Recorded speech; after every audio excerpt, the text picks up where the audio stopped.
Greetings and welcome to the Marginally Geeky Show. I'm your host for the evening, Eugene Stevens. Tonight I'm joined by the whole cast and crew's here tonight, so it's an awesome night. We did not have an episode in December. Just life, you know how life gets to you.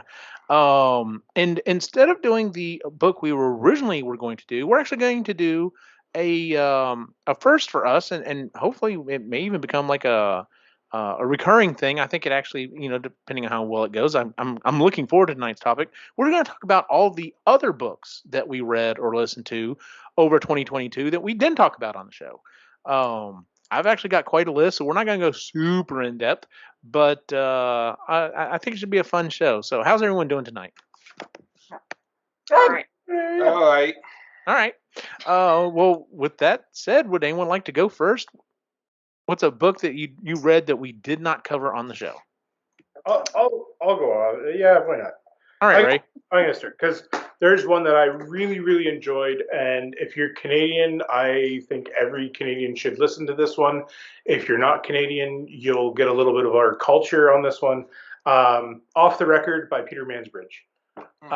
Get the audio book because he reads it himself. Okay.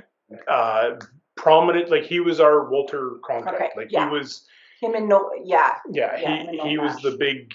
Everybody saw him give the news, and he goes over his career, but he also talks about some really key things political moments as well as world moments that throughout the entire thing, and it was really well done. Okay, cool. Entertaining too. So yeah. So it's world news, but through Canadian eyes. Yeah. Cool. Chris, you want to go next? Sure. So I read that too with him. The one that Ray got me a book for Christmas last Christmas 2021. And it like blew up all over Book Talk, and it's called The Invisible Life of Addie LaRue by V.E. Schwab. And it's a good book. It didn't change my life. I didn't cry or anything like that, like some people did, but it's an interesting story about a girl, basically in the 1700s was being married off and didn't want to. And the night of her wedding, she prayed to the things that go bump in the night, and they made a deal. And what it was she had immortality, but nobody would ever remember her. The moment they looked away, she ceased to exist, and then they would bring their attention back, and they would have forgotten that they met her at all. So it goes through how she's been going through her life for the last 300 years. And then she finally meets somebody who remembers her. Interesting. So the dynamic in that, and so it's interesting that way. She's pansexual, so there's a fluidity. There's different ways she, how she just stays alive and the things she's just gotten used to doing over 300 years, and then getting kind of turned around when somebody actually finally remembers her. And it's a good read. It's a bit meaty. I think it's like 400 or something pages, but yeah. It's an interesting topic. Yeah, it is. I haven't read a book quite like that. Mm-hmm. Yeah. It's an interesting idea. Jen, you want to go next? Sure. So I kind of made a little goal for myself at the beginning of last year to read one book a month, which was kind of ambitious at the time because I was in school and reading nonstop for that. But I did good up until actually like May, and then my life fell apart, as a lot of you know. So I did that through May, and then I'm looking at my list, and it's like I started over in October, and then I read 5 more books. So I read 10 books, including book club books, which isn't bad for the way my life went last year. But the first one I read that wasn't on the show was Climate Justice by Mary Robinson, who is former president of Ireland, and I've kind of fangirled over her for years because she was on a podcast, a feminist podcast I listened to, feminist climate podcast called Mothers of Invention. And her voice is just like musical because she's Irish and she's older and she's just, really smart. So anyways, I saw her book randomly at a thrift shop over there for like €1 and I scooped it up. Very quick read, very easy read because it was like inspiring stories by women who have been working in the field of, climate justice or just improving their local environment, and a couple of men in there too, but mostly women. And it was just like an uplifting book showing the positive things happening in that space. And sometimes, it's really depressing to hear about all the problems, but this was highlighting some of the solutions and good things happening. So yeah, it was a quick, easy read. And I suggest it for anyone looking for, something a little inspiring. Nice. Yeah. Sean, what about you? What's first book on your list? I'm going with a nonfiction, Jen. I invented the modern age. She gave me a little bit of grief earlier. So anyway, it's the story of Henry Ford. Okay. So, and it's like the beginning, and it's got the cars and stuff like that, but it was a really interesting story about like all these tycoons like Rockefeller and stuff like that, like how their lives intertwined at that beginning, like to come up with the first vehicle. And he basically invented the modern assembly line kind of thing. But it goes into his life, and it was an enjoyable listen. It was one of those ones that I was like, yeah, what's going to happen next kind of thing. And I like biographies kind of thing. So this was an interesting one. Nice. My first one, I actually am going through my list chronologically as I listen to them on Audible. The first one was something I actually had high hopes for. It just didn't really pan out. And it's also an autobiography. It's Truths, Half-Truths, and Little White Lies by Nick Frost. And I love Nick Frost. I love him in pretty much everything I ever see him in. And his book was just okay. I don't know. He's had a rough life. And he does owe a lot of it to Simon Pegg for kind of like helping him get where he's at in his life. But I don't know. He reads it himself, and it's just okay. It didn't really grab me like some autobiographies do, especially whenever the person's reading it themselves. But yeah, it was okay. It's not a bad book, but it's not. I don't know exactly what I was hoping for, but it was just okay. Like I enjoy it. I'm like, okay, well, this was an all right book. So, but nothing really to write home about. So, all right, Ray, what's your next one? I may be mixing up the titles. I know that and also when I read them, but the next is kind of a list of series. Okay. I'm trying to remember what I believe it was Black Fall that came after Angel Killer. Yes. So I'll put that one on there because it was close enough to 2022. Okay. When I actually listened to this one, but yeah, Black Fall, the follow up, because we did read Angel Killer on the podcast, but we didn't do the follow up yet. Right. So I've gone through that series based on somebody's recommendations. So yeah, that would be that's my next one is Black Fall. It's kind of hard to go through without spoiling a bunch of stuff. So go listen to Angel Killer first, obviously, and then Black Fall. You follow her next murder mystery. So yeah, Essentially, yep. Chris? Yeah, so I'll do chronological too. I re-listened to Quarter Share. We all know what that's about. And then the next one I read, and I read this one. Ray got me the collected works of the Chronicles of Narnia, and I'd never read it before, and I'd only seen the movie. So I read The Lion, the Witch, and the Wardrobe, and I could see myself as a kid loving it, just eating it up. It's so fast. I didn't realize how quickly paced it is. I just finished The Silverchair, which is the fourth book. But yeah, it's really quick. It's super cute, very English. Yeah. But I liked it because I liked the movies too. I thought they were visually stunning. So, but it's a very quick back. But I could see like younger Chris like gobbling up the whole series. I have had a fully sealed collection of all those books since I was a kid and never opened them and read them. I never watched the movies, but I know I would love it. I just never got around to it. Really good. They're whimsical. They're cute, but definitely you can tell the time period that they're written in, and the country that they're written in, because I just finished The Silver Chair and there were some drunk scenes in it. And I'm like, who puts a drunk scene in a kid's book? English people do. Yeah. Yep. Was it that series that was like based on, or was a commentary on something? Was it religion or? I have never. There's a lot of. There's some deeper. And I'm not that person that goes, oh well, that's clearly an allegory to the birth of Christ. And no, it is very overt. But I'm just like, no, I thought it was an all right series and an all right movie or whatever. So. But yeah, The Lion, Witch, and Wardrobe, it would be a really good book to read aloud to kids too. It's one of those things that I enjoyed the first movie, and I know they produced a couple more of them, and it just fell apart. Like they needed someone strong to be able to power through them, like they did Harry Potter or something else. To be like, all right, we've got the funding, we've got everything set up, we can do this series. We've just got to stick to it and get it done. And and with the and I didn't know this, every couple of books the characters change, like who's going to be in them, so that might have been a bit of an issue. Plus it was coming out at the same time as Harry Potter and probably got lost in Yeah, I think that's probably why. Because that was like the Golden Compass, that was the problem with that. Plus apparently that movie was terrible and not at all anything to the book.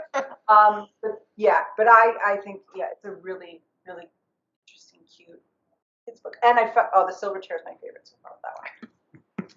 Nice. Jen, what's your next one? I was just noticing that like all the books I'm going to mention tonight, except for one, are nonfiction. So this is another nonfiction book. Okay. It's called No Friend But the Mountain, and it's by Behrooz Boochani, who is a Kurdish journalist who fled Kurdistan, which is in Iran, due to political persecution, and he basically fled to Australia as what they would call an illegal immigrant, was detained in their illegal prisons in Papua New Guinea, and he wrote this book from prison. He was in prison for like 5 years with other refugees, and it's like heartbreaking because it talks about what they went through and just like the hell of getting there and living in that institution. And it really highlights something that I didn't know about in Australia that had been going on for years until they stopped it a few years ago. But the illegal detaining of all these refugees who are just trying to seek asylum and get in.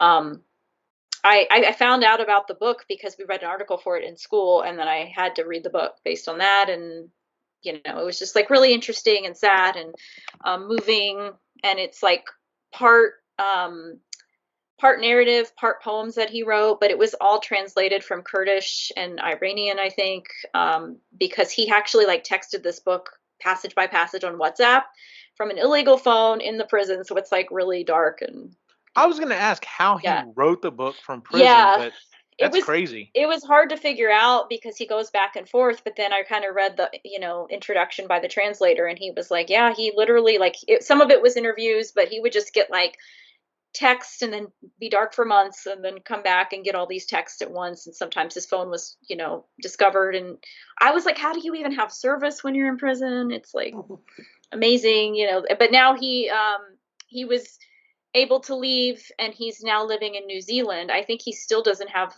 the ability to travel to Australia, but he has received the Australian government's highest award in literature somehow, which is really ironic that, he's not even allowed in the country. So, but really interesting guy, really, that's crazy. Sad story, but yeah, it highlights a really bad situation happening all over the world, in the US too. So, Sean, what's your next one? I'm going to do an entire series and steal about 30 books from Eugene here. The Expeditionary Force. That was a couple down on my thing, but yes, I grouped all of them together too. Starting with Columbus Day, ending with Failure Mode, plus a few extra books for the Mavericks by Craig Allinson. I don't think we'll ever do that on this show because there's just so many books. No, yeah. But highly recommend. I agree. Gotta love Skippy. I'm wearing the Skippy shirt now. There you go. That's awesome. That's got to be like a 1 month where just one show where you and I, like all three of us, talk about it. But we won't include Chris because she's not continuing with the series. But Oh, ball sack.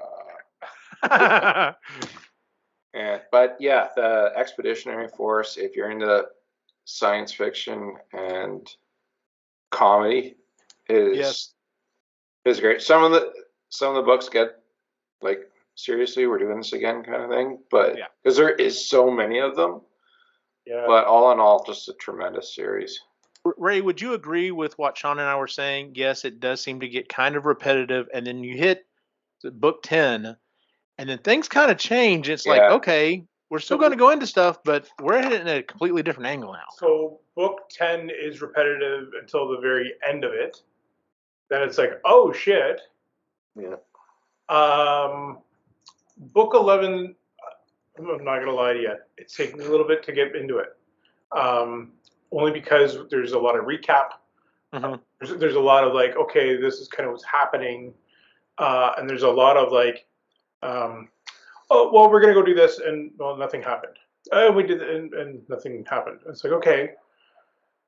So I'm waiting for the shoe to drop. I'm waiting for that thing to continue the story. Mm-hmm.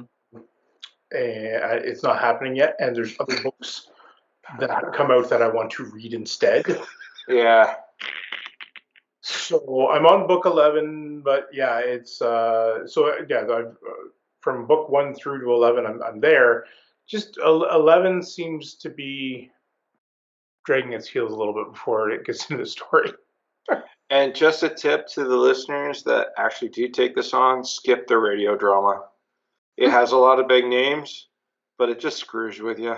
It's not that good. It's not as good. Yeah.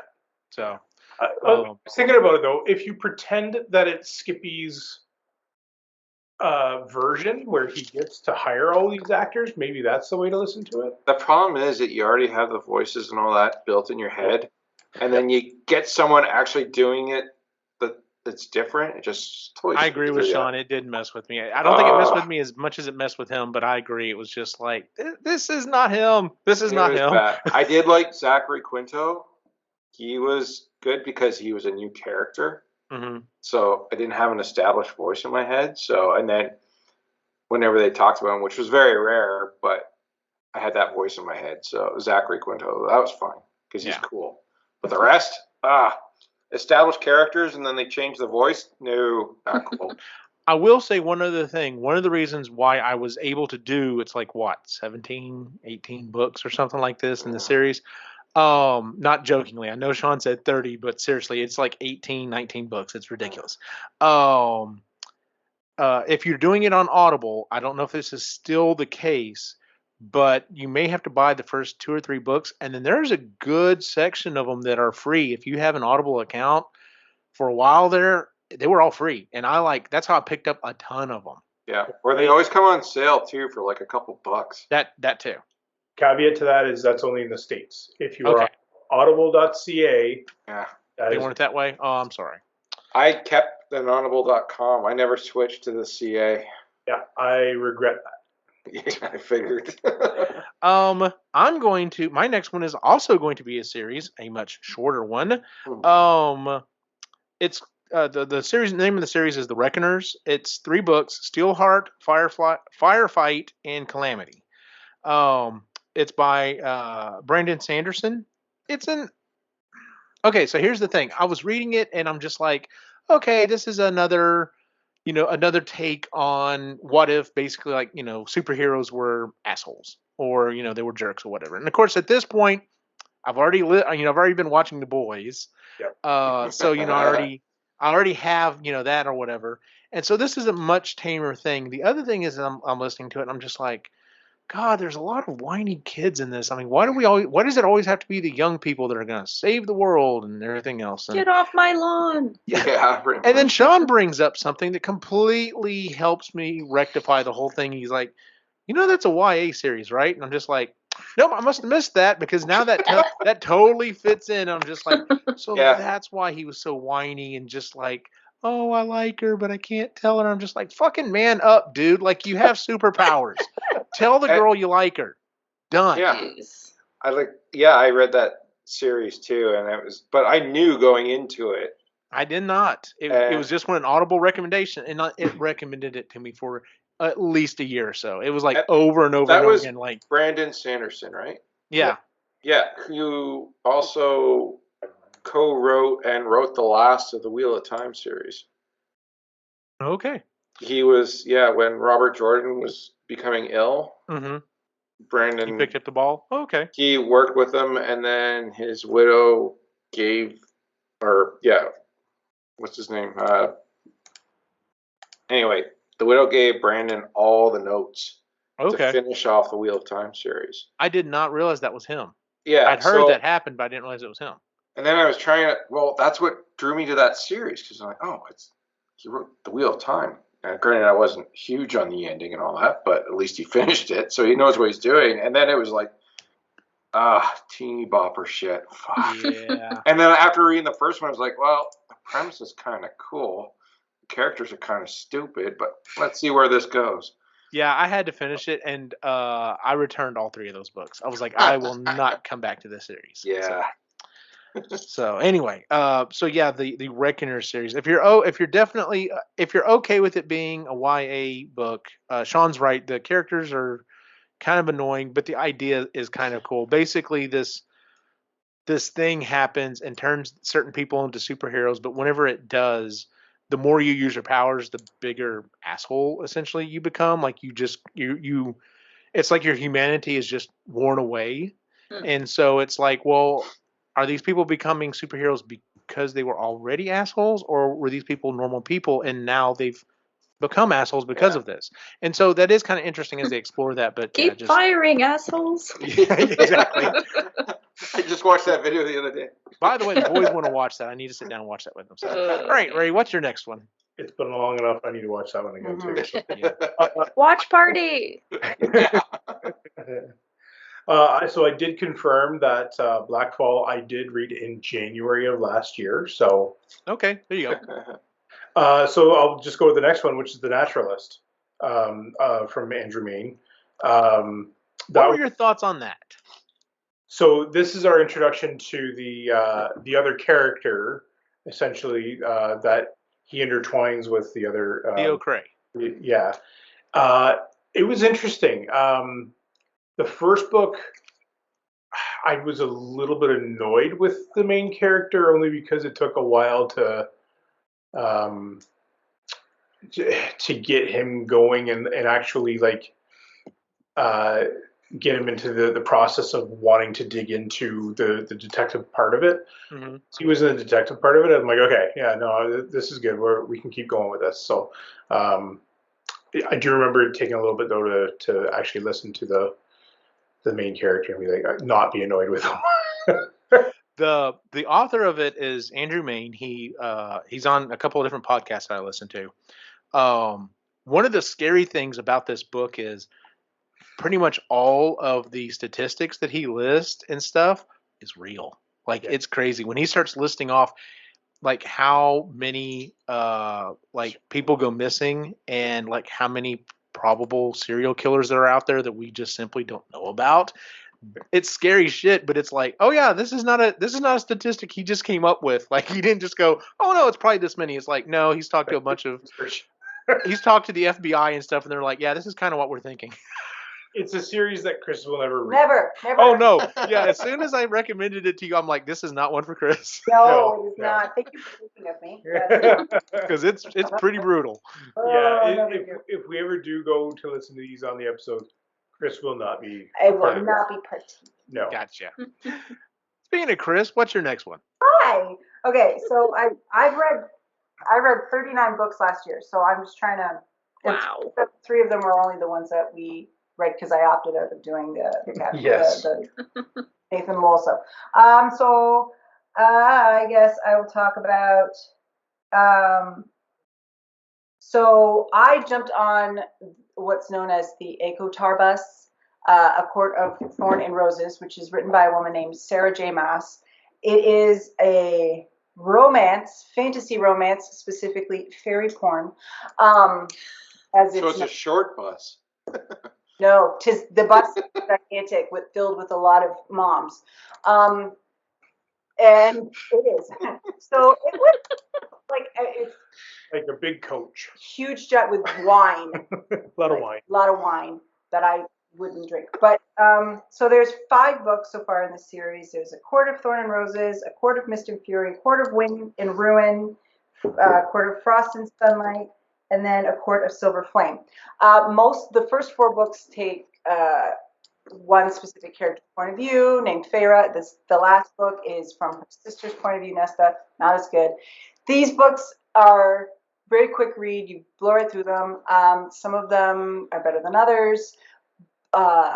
If you've never read any kind of like erotic romance or anything like that, and you kind of want to dip your toe in and see what it's like, these are good to start with because they're really quick, but they're not. I've read stuff like this before, so for me it wasn't. It's not shocking. It's not shocking. People are like, it's so spicy. I'm like, dude, if they talk about sex one more time and no plot, I'm just putting this down. That was the last book. I'm like, I get it. They're doing it. Where's the plot? Air anymore? They're doing it. The last book was like that, but the first 4 were interesting. Good. I like the world she built. It's based off a fantasy world called Corinthian. Again, she's used words that I have now put up in my head that are probably not the way they're supposed to be.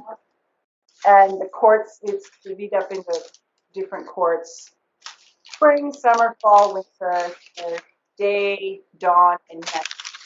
And humans do exist, but they're like stuffed down in this bottom part of the country, and there's like this magical veil that protects them. And obviously, a human girl goes in, and she's the crux to all of this and all that kind of stuff. And she fucks up for everybody. She does. She's 19, so that's how they can get away with it. She's the STD. Well, there you go.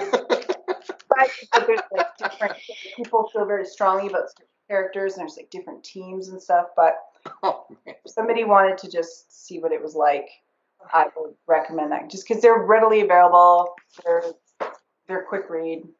But they're fantasy porn. Who would have thought? fine. It sells. Yeah. There you go. Sex sells. Jen, what's your next one? Well, continuing with my theme of light reading, I finally listened to White Fragility by Robin DiAngelo. This has been in my queue for a long time, so it was actually a really quick read. It was only 6 hours, and I think I listened in double speed. So, it was basically about race and. I'm slowly but surely converting them all. I've been listening to most of my stuff on double speed, unless their accent's just too much. But I can't, man. It's like Alvin and the Chipmunks. My podcasts are on double speed for sure. I was going to say I can confirm that she's listening to double speed because I got in that Tesla. Well, sometimes it would autoplay and it'd be like. I'm like, I have too many things to listen to. I have to get through them all. Anyways, I mean, as the name implies, it basically is just challenging white people to examine their privilege and, not take for granted how they got where they are in society, and think about the things they say and do, and how, even if we think we're enlightened, we can always learn more. So good read, quick read if you're looking to kind of explore that part of yourself or learn more. Okay. Sean, what's your next one? I'm having a hard time reading my notes now. This is going to be from memory.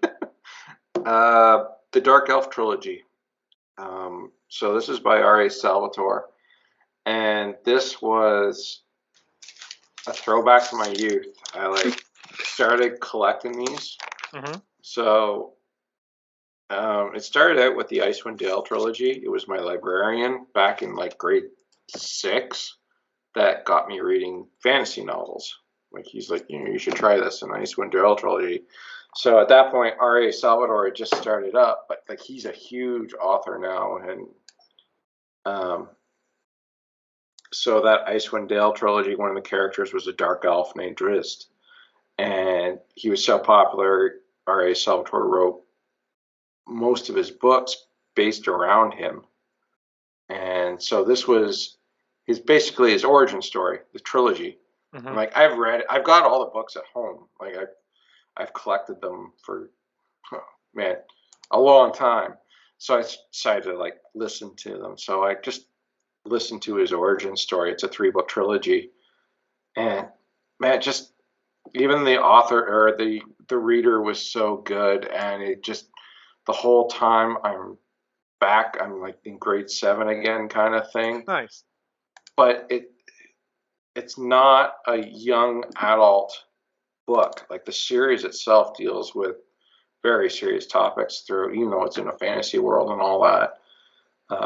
So it was great, and literally whenever R.A. Salvatore and this series goes on sale, I like collect books. Like the series itself is like 30 books, 40 books, easy. And he's still writing them today. Damn. So whenever they go on sale, I like pick them up. But it started with the Icewind Dale trilogy, which this is actually a prequel. The very end of the 3rd book is like one of the beginning scenes of the Icewind Dale trilogy. It's great. You grow to love the characters and stuff like that. But this dark elf, he basically grows up and learns to hate who he is, his race, because they're all evil, and makes his way up through the tunnels and joins the surface world. But he's a dark elf, so he's never accepted through the whole series. But that's the story of how he gets there and all that. It's a great read. It's one of those ones I just re-listen all the time. But so yeah, I listened to that trilogy at the beginning of the year. Okay. Yeah, loved it. Nice. My next one is actually a sequel to a book we did read on the show. Infinite 2 by Jeremy Robinson. That's on my list too. That was the one that Ray and Sean read, and I was just like, this book is batshit crazy. Like it is a roll. Like people say, oh, it was a roller coaster of a movie, or it was a roller coaster. This book was a freaking roller coaster, and because it was just it just kept getting more and more intense as things kept going. You know, it's like okay, things leveled out. I can catch my breath. Nope, time to go for something else. I honestly can't remember this plot for Infinite 2. I can remember the first one, but I can't.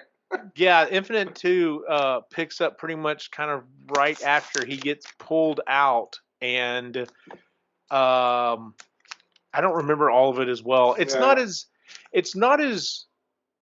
good as the first one. And what's interesting is there's a interview at the end of it with the author, and he talks about how when he wrote the first one, he was going through not chemotherapy, but he was having some health issues, and he was in pain constantly. He was on all these meds, and like it was such a dark book, but everyone really, really liked it, and so he kind of resisted writing the sequel for a long time because he's like, I don't know if I really want to go back to that place.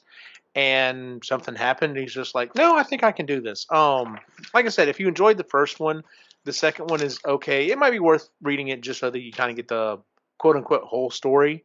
Go back and listen to our episode on Infinite. And like I said, if it piques your interest, then check out Infinite too. So, Ray, you got another one? I completely forgot about Infinite. I blocked it from my mind until you mentioned. I'm like, Infinite. And then as soon as you said it, one thing happened, it's like, oh yeah, no, I remember that roller coaster. Yeah. That was a crazy book. I'm going to be honest. That was a crazy book. Yeah. So I don't know if I should keep going with the series. Like, I can just name the series, or I can name all of the books. Whatever you want to do, man. Because I won't have as many as everybody else. Okay. Well, then just go book by book. That's fine. All right. So Looking Glass was the next one from Andrew May. That was, I'm trying to remember which order this one was in. So,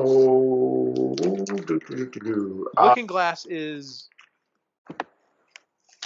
That's Theo Cray, right? That's the second one? I'm trying to look here. Sorry. So, yes, Naturalist Book 2. This is okay. the one. So this is where he starts to get into his own and he's starting to chase serial killers himself. And I became quite interested in his character at that point. Mhm. And he's becoming known as a serial killer, like Tracker, finder. yeah, like almost hunter. He's becoming a hunter himself. Yeah. Which I thought was pretty interesting. So, yeah, very, again, dark. It's very, if you're squirmish about, murder and everything, then maybe don't listen to these ones. But absolutely, it's a fun read and interesting, and a very good mystery to listen to. So, yeah. Yep, I enjoyed it. Chris, what's your next one? So I'll go with another series. Patrick Rothfuss is a fantasy writer. His first book was Name of the Wind, and he got about an hour and a half in and was like, nope, done. We discovered that we don't like the slow burn. Oh, stuff's got to be happening. So now, to be fair, I think this was in around the time that we were listening to Infinite. Oh wow, that's we went from Infinite to this. I'm like, that's like being on a roller coaster and then like on an old golf cart. Basically, that breaking point on the roller coaster where they slow you right down. Yeah, this is. Yeah, that was like that. Comparing it to like downhill skiing, skiing with a parachute, and then going cross country skiing in a field. Yes. Oh gosh. This series is. Ugh. We're going cross-country skiing leisurely through a wonderful forest. Yes, and there's lots to look at, and there's lots having lots of emotions, and it's really great, but it's very slow paced. I liked it because I found the main character called very charming. You start the book off when he's 11. Something dramatic very happens to him. His family are all killed, and then you follow him through his journey, just trying to survive and making his way. And sometimes life works out for him. More often than not, it kicks him in the nuts. And you're just like, buddy, oh, honey. You just you hope something good comes for him. And you're just like, dude. He has no family. He's got nobody to take care of him. All he has is this dream of going to this basically wizard school. And that's he's going. And that's the whole trajectory of life. And so the first book, the name of the second book is A Wise Man's Fear. Which is twice the length. Which is it's apparently 42 hours, but I thought it was 32. 43. It is 5 minutes away from being 43 hours. Didn't know that. Okay. Ray is not here for it. Oh, he's like, you're still listening to him? I'm like, oh yeah, but I'm like in it now. I gotta know. This is like, it's so, I just find him so endearing. He's so great. So, but it took him 3 years to write that one. That one was published in 2011. There is a third one somewhere in the works, but he left the second one off on a cliffhanger. And then, oh, lovely. Bitch about it later. Then I read the third one, which isn't a sequel. It's just an offshoot of a very specific character named Ari, who I love. She's actually one of my favorite characters in the whole book. And it's called A Slow Regard of Silent Things. So Ari was also a student at the wizard school. We'll call it that. They're not really wizards, but anyways. But what can often happen is when people kind of contact different worlds, they can make them go. And she's one of the students that went insane, and instead of going to the hospital or the place where they all go, she lives in the kind of the underworld of the school, so all the tunnels and things like that.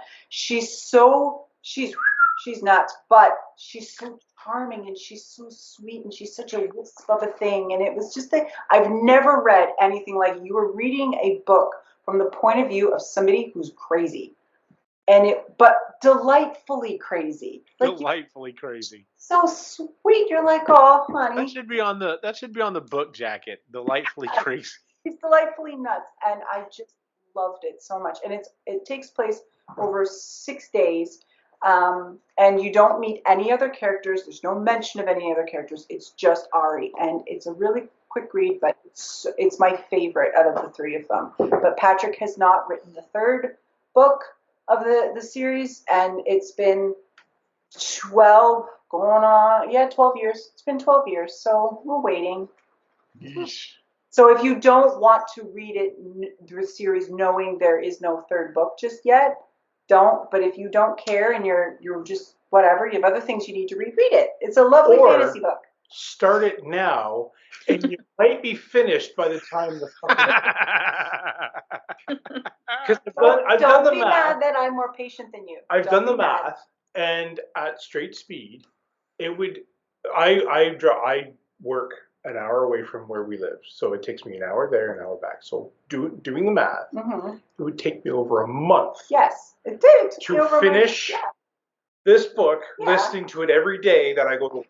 Yes, it did. It took me to finish this. But they're worth it. The world he builds is so good, and it's so in depth, and it's so detailed. But nothing happens.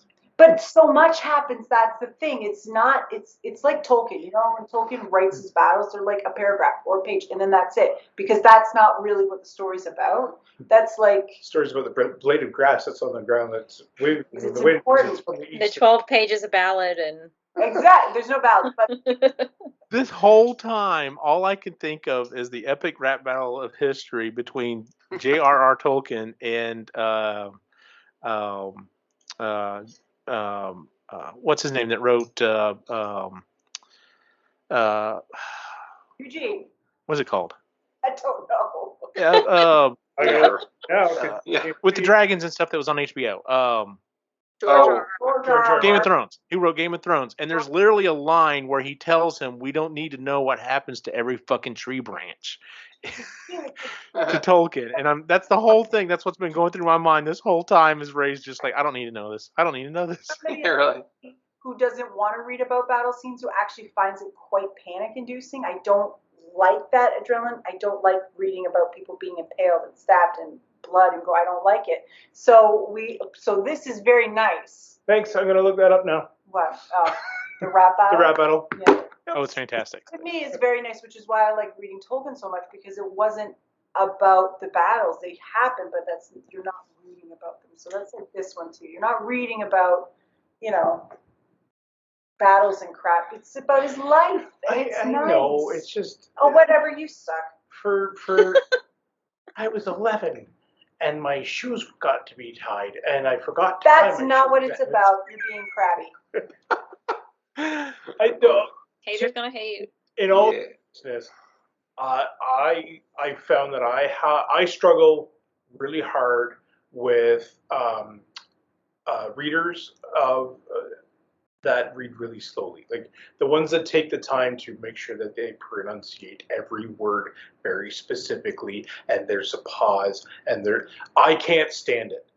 There are a few that I have to listen at times and a half in order to actually get through the book, because it just takes that long. So I think that's what is the case with that one. I loved it. I came across it again with another book that I'll be bringing up later, and it was one of the ones that we also reviewed. I remember we listened to it, and I'm like, I have to speed this up because she is speaking so slowly. It's driving me insane. So I think that's what it more is I don't have the narrator has to be a little quicker with the words. Like, let's go. Gotcha. Jen, what's your next one? Well, for those of us who do want to know what happens to every tree branch, I read The Hidden Life of Trees. That was my God. Great. And yet, again, it's the Overstory, for Christ's sake.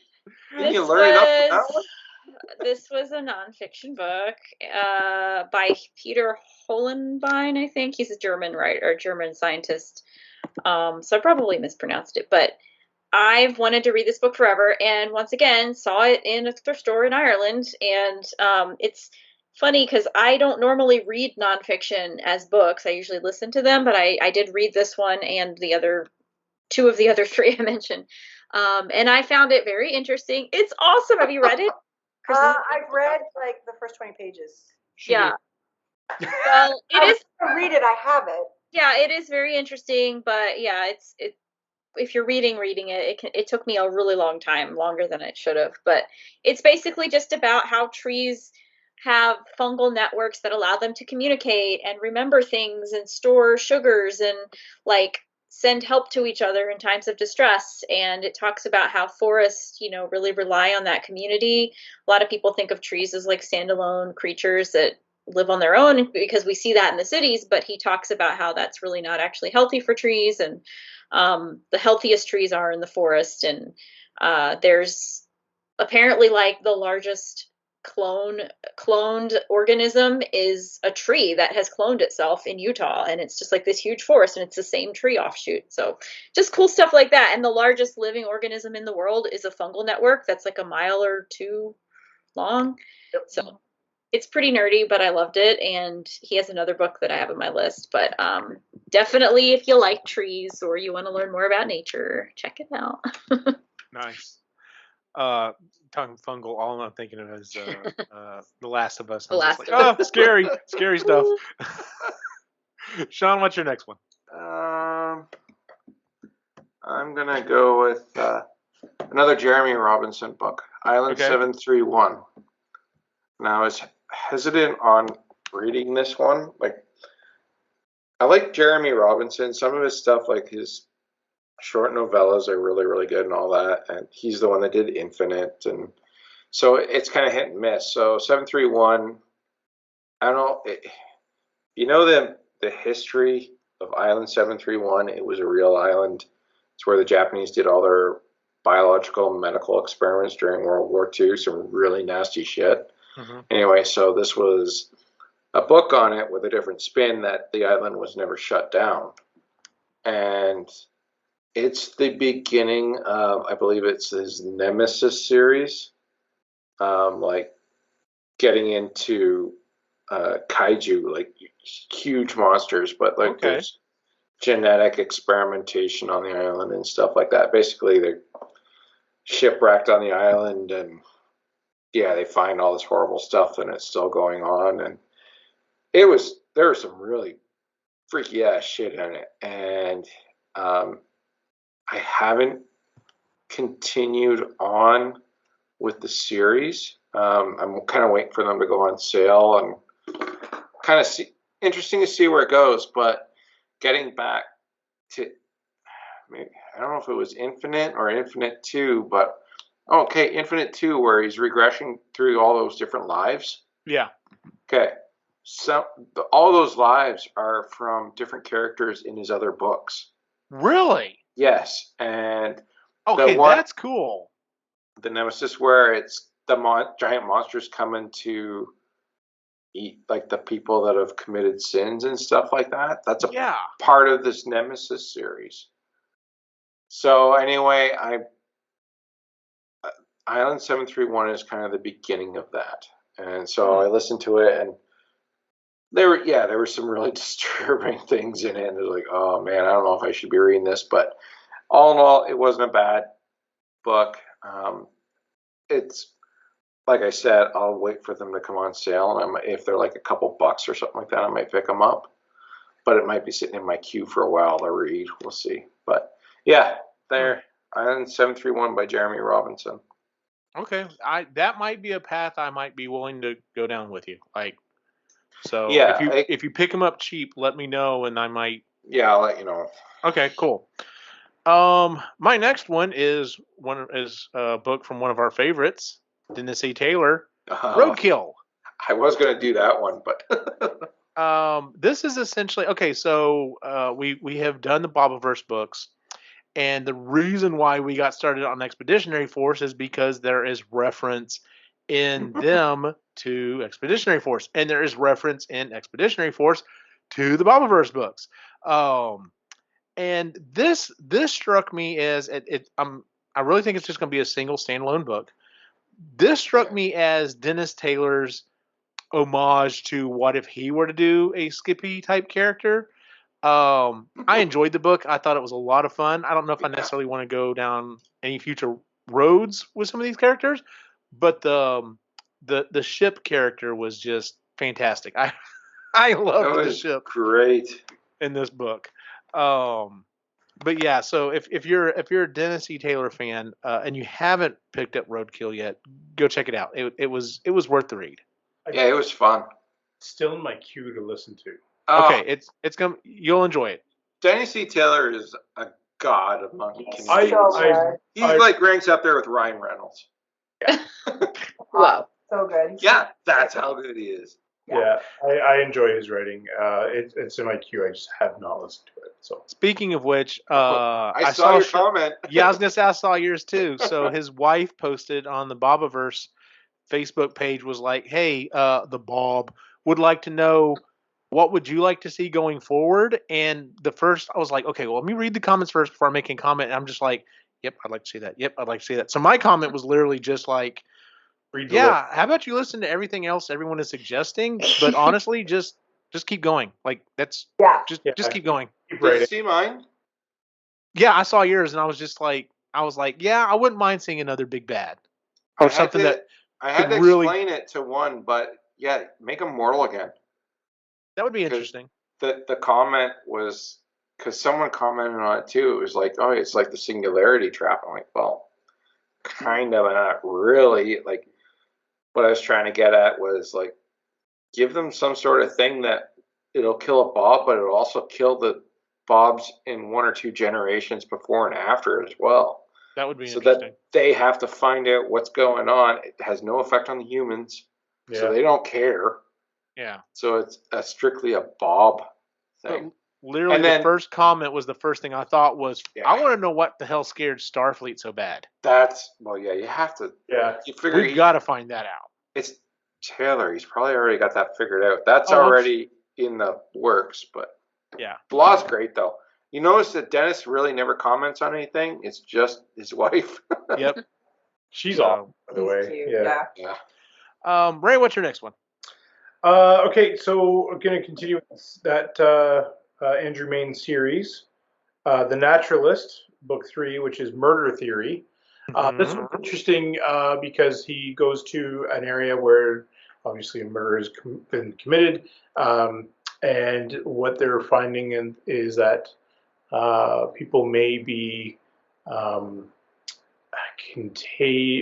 a contagion is going around where it's actually possible to create murderers, and so they're trying to figure out whether that's the case or not, and yeah, some stuff goes down in this one too, where he starts questioning his own ability and capability, and it's a really interesting read. Yeah. So yeah, it's just yeah. I don't want to ruin anything. Obviously, if you want to go read it, go read it. But yeah, I actually enjoyed this one. This is not the next one is the one where he kind of like has to go off the grid to go find the last person, right? Or is that the end of this one? No, I think you're right. I think It's the next one. So yeah, I actually enjoyed this one more than I did the second book. Yeah, I'll agree with that. Yeah, it was just the idea of what was going on and stuff was the second one seemed kind of a smaller type situation, and this was like this is a huge threat type thing. So yeah. So Chris, what's your next one? I read. Oh, which one should I do? A little book from J.R. Tolkien. I want to collect. I'm starting to collect some of his works. I want to collect as many as I can. And one little book was called Rover Random, and it was literally it's a little teeny tiny book, and it's about a little dog who goes on an adventure. Okay. It's a children's story. He goes to the moon, he goes under the sea, and all this stuff, and he's trying to get back to this book, but he just goes on a little adventure, and it's really cute. It's really adorable. It's only like maybe 150 pages, maybe, I think. I can't remember right now, but it's just a delightful little tale of a little dog going on an adventure. It's adorable. So in like double speed, you'd finish it in like 2 minutes. Yeah. I know, right? That sounds awesome. But it's really cute. So yeah, Rover Random. It's just a really cute little children's story. It's adorable. Yeah, about a little dog named Rover. Interesting. Yeah, Rover Random. I didn't know he had written anything like that. So I'm finding out he's written more than just Middle Earth stuff, because this is nothing to do with Middle Earth. There's nothing. It's more set in the time that he lived in, and it's just really cute. Cool. Jen, what's your next one? I read a book called Into the Earth, which was a biography of Jill Heinerth, who is a deep cave or underwater cave diver. And I actually saw it on Audible and found it at the local library. And it was really interesting because she just talks about her, life cave diving, how she got into it, how she became, one of the most prominent female cave divers, or any cave diver really. And she now does, filming underwater and leads tours and trains and all this stuff. But like it was really freaky hearing about, it's a risky thing, but like the close calls she's had and compression sickness and like what it does to your body and just the crazy things you have to go through just to go down that deep. And yeah, just really, really neat. Like I didn't expect to be like drawn in by it, but a lot of times I was like, what happens next? I know she survives, but like, because she wrote this book. But yeah, you're like, oh, this is a really, I don't know if I could do it myself to the extent she does it, but I love scuba diving and I would love to, and I love spelunking, or love the idea of spelunking. I don't know if combining the two would work for me, because there is so much room for error down there with tanks and that is an extreme fear of mine. I'm like you, like maybe a little underwater stuff, maybe a little spelunking, but putting the two together, nope. That is she did this under the ice in Antarctica, and like there were times when the ice shelves moved and they were trapped and they had to like find a way out, and I'm just like, oh my god. Oh my, yeah, I couldn't do that. So, pretty cool book. Nice. Sean, what's your next one? I'm going to go with Paradox Bound by what's his name? Peter Klein. Okay. It seemed like an intriguing when I read the info on it. It's basically a lot of time travel kind of thing. I had a lot of hopes for it, but, and don't take this the wrong way, it was way too American for me.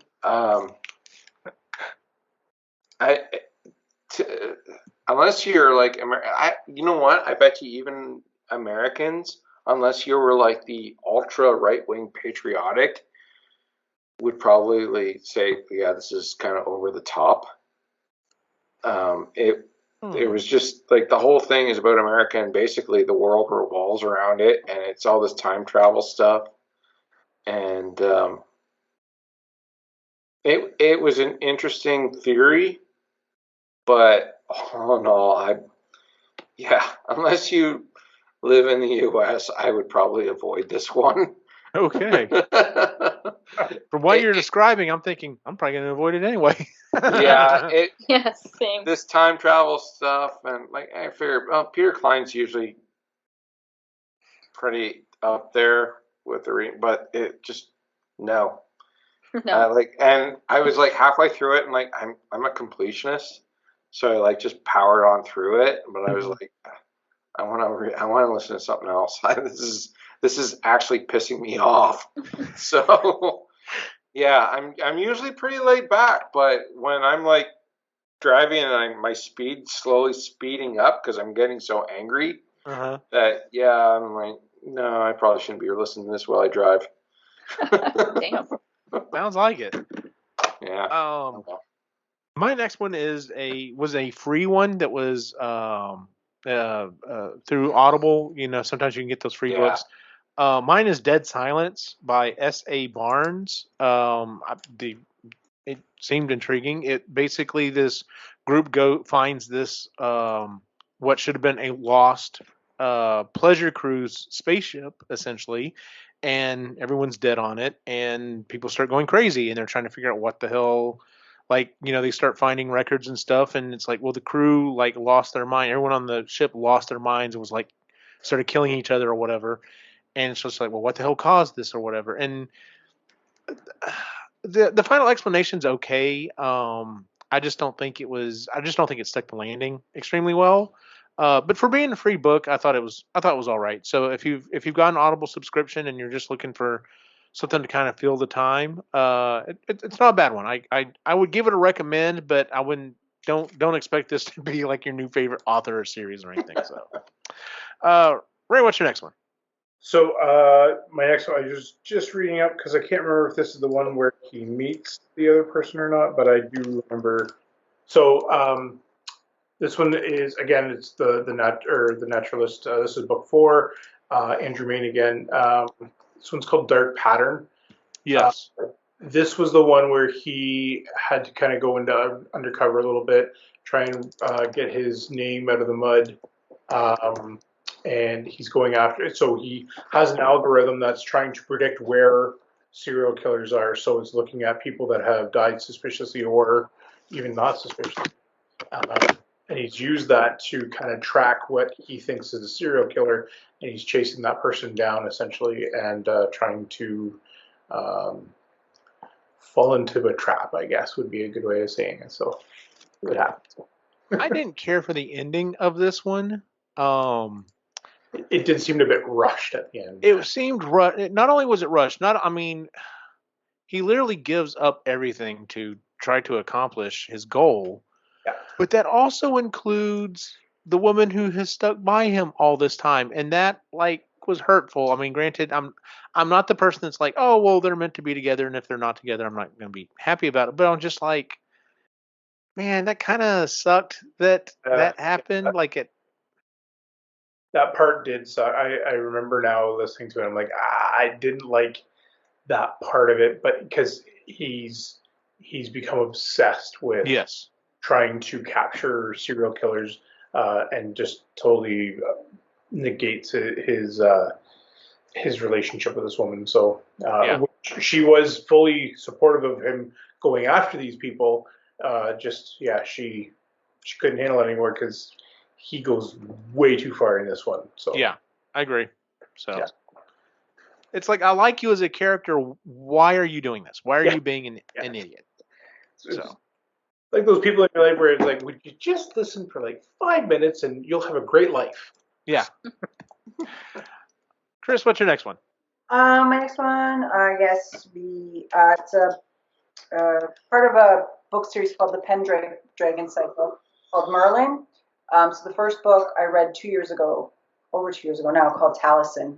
And Taliesin is... Really? I pissed off my dog somehow. Are you okay? So Taliesin is Merlin's father. So the next book is Merlin, all about his beginnings, and I really liked it because you hear lots of myths of Merlin, and there's all sorts of different stories and offshoots and stuff. So I really like this. This story is by Stephen Lawhead. It started in the 80s. I have like epic 80s vintage books it's so 80s. It's amazing. It's like, I think the one Merlin was published in 88 or something like that. So the cover's amazing. But it just goes through Merlin's life from when he was a child to when his power sort of came to be, and the druid priest who sort of brought him through all of that. He was a king at one point, which was pretty cool. And just his life as a child and a teenager, and then you get to meet Arthur, and that's sort of near the end of the book. And so the next book is, I think, called Arthur. I'm really interested in that. But yeah, reading about Merlin. But it was in Welsh. Like, all the freaking names are in Welsh, so I just made them all up in my head. I have no idea how to pronounce any of them. But again, this one was a slow burn. Not for this one over here. I try. It's really cool just to hear a different take on the whole Arthurian myths and stuff like that. And so Merlin's like half Atlantean, so he's still got some powers and immortality. There's still some Atlanteans still around, so they're all still alive. And yeah, just the trials and tribulations he goes through. And I think I read that book way back. Oh, sounds really familiar. Actually old, but it's part of a 5-book series called the Pendragon Cycle. But yeah, it's really cool. It's just a different take on the whole Arthurian myth. I'll do a double speed. I don't even know if it's on Audible. I've read the books. So. Oh, okay. Yeah, I don't know if it's on Audible. Jen, what's your next one?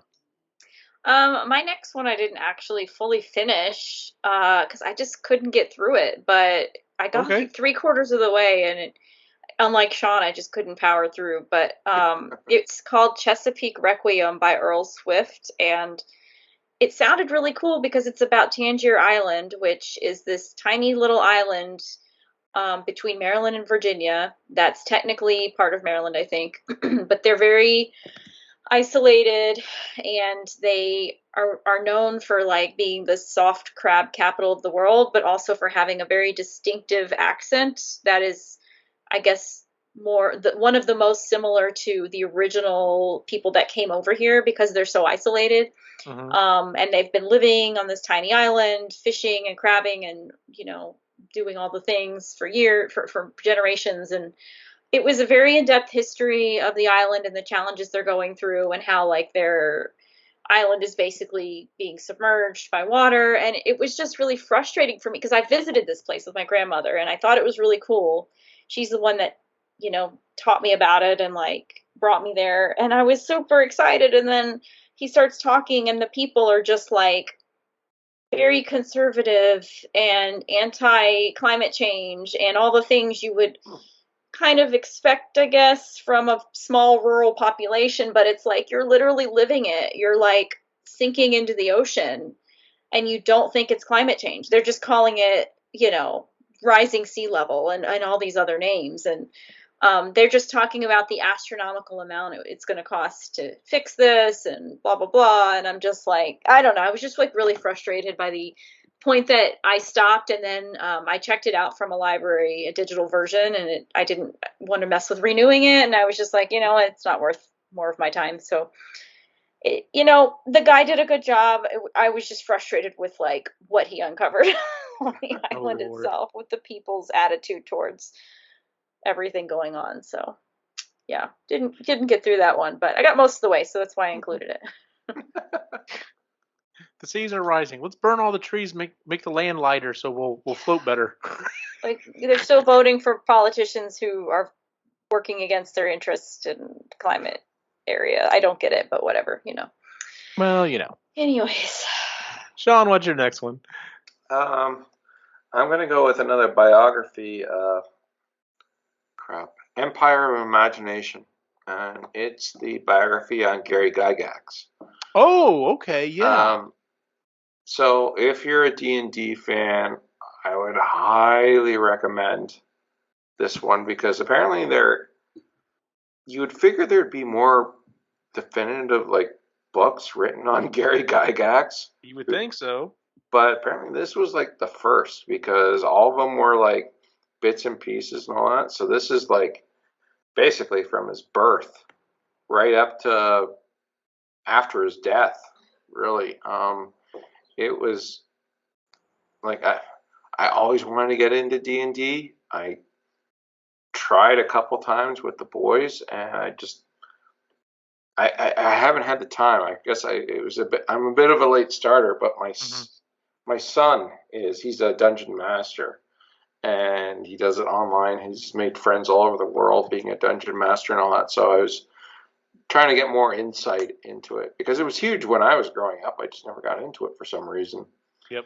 But the story itself, once again, it is a great story. The stuff that he went through, and they talk about like the creation of certain aspects of it and the business side of it and him getting screwed over his own company kind of thing, and right up into his appearance in Futurama, which was like a highlight kind of thing for him. And I highly recommend it. It is a really good story.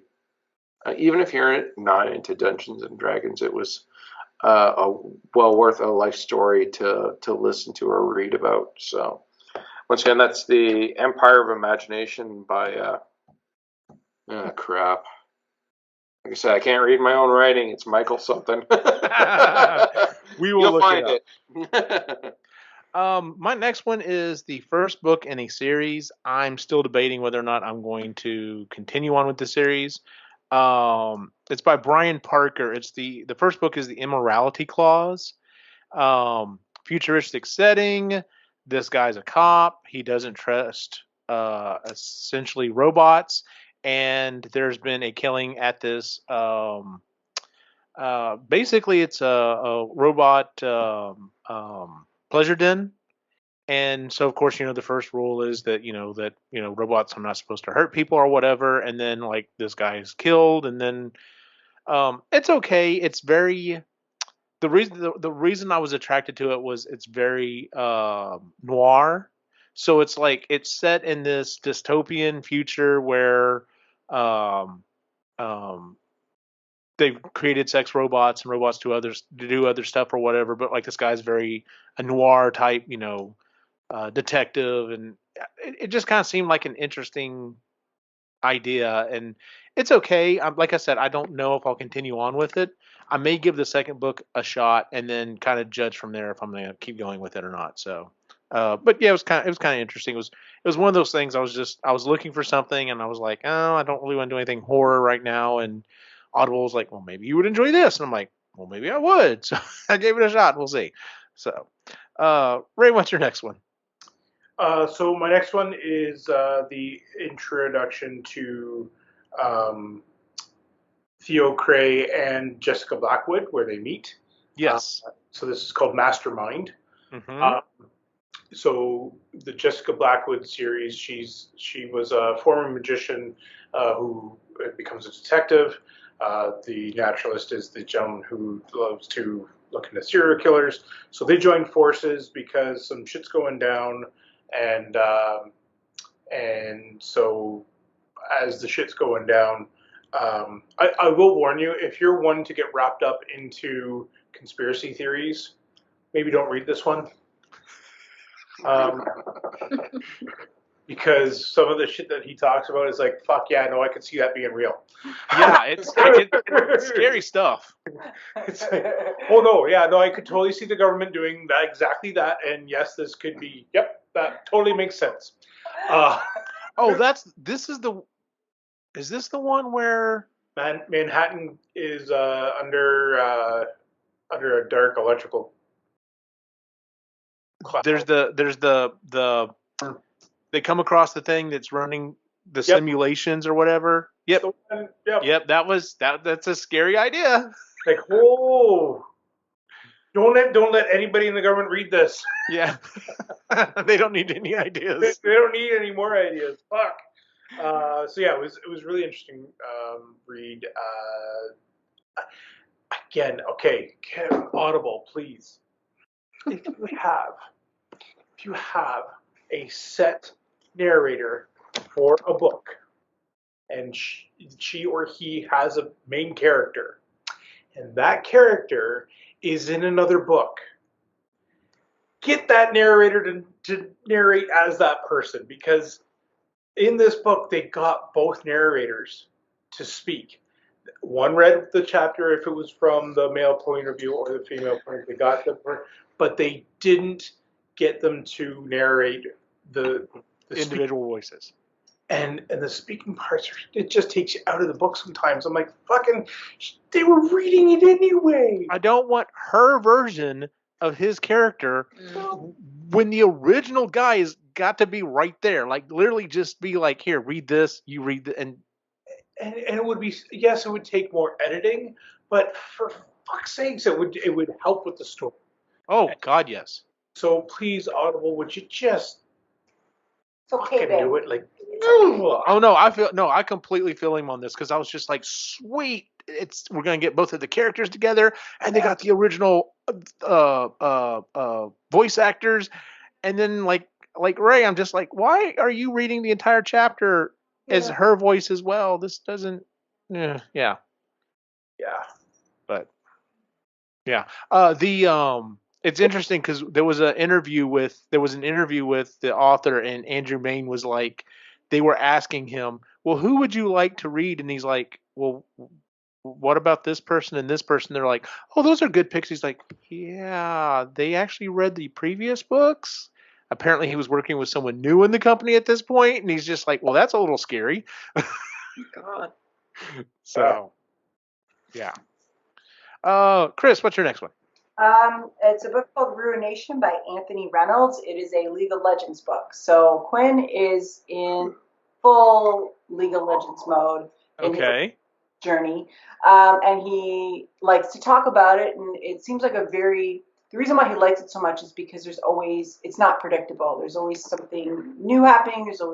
You can't beat it, essentially. You can't beat the game. But he really likes to talk about it, and he bless him, he tried to get me to play it, and I, no, he just basically took over after about 3 seconds, because I'm like, what's happening? And I just start pressing buttons on his keyboard, and he's like, no, and I'm like, but what's this doing? And I blew up. I don't know what happened. So I told him, like, I would love to share this with you, but I clearly can't play the game. So I loved Arcane. I loved watching the show. I'll do that. If there's any books, and then I found Ruination. I'm like, oh my God. And I found it at Walmart. And I'm like, I'm freaking reading this. It is so good. Really? Okay. You've already sold me, because Yeah. freaking Arcane was fantastic. Oh, Arcane was so good. So this book takes a place, I guess, right before shit hits the fan, essentially, and right before the game takes place, I guess, is what Quinn kind of explained it to me as.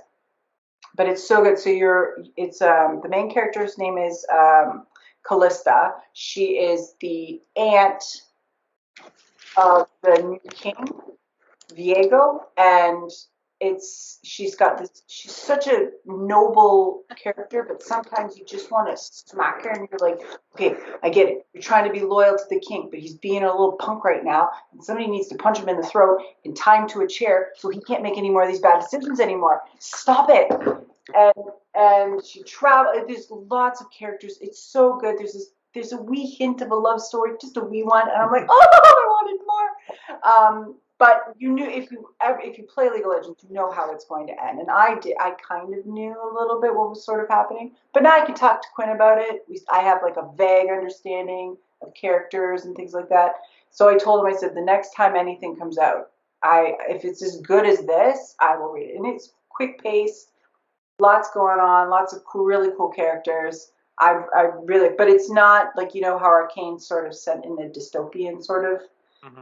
Like, especially with the lore levels, this is like medieval Renaissance sort of time. Okay. Yeah. I think he said it takes place like 1,000.